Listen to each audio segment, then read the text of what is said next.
मैंने आज गोटे फेरस सल्फेट विघटन प्रतिक्रिया करवा। फेरस सल्फेट जल जोजित होता है तार संकेत कौन? Very good. फेरस सल्फेट को ताप दबा। जल जोजित फेरस सल्फेट को ताप देले कौन बाहर?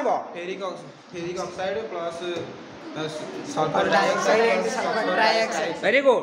प्रैक्टिकल कलम जानि परिबा नै कि समीकरण देखि दियो। फेरस सल्फेट विघटन प्रतिक्रिया समीकरण किए कहब कह? 2FeSO4 को ताप देले Fe2O3 + SO2 + SO3। Very good. Fe2O3 बोले कौन? Ferric oxide. Very good. Ferrous sulphate test tube and test tube stand spirit lamp एटा है फेरस सल्फेट। एटा कोन करछि रे? जल जोजित फेरस सल्फेट को वर्तमान आम ताप देले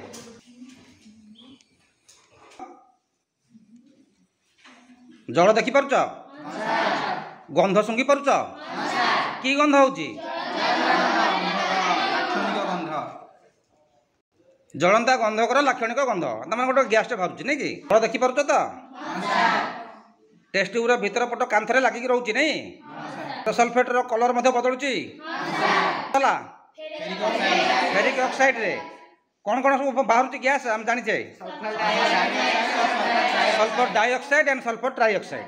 जल देखी पार्छ तो ऊपर कांथरे केमती लगी? जल देखा जाउची? देख लो जल सल्फेट विघटन प्रतिक्रिया जान लो।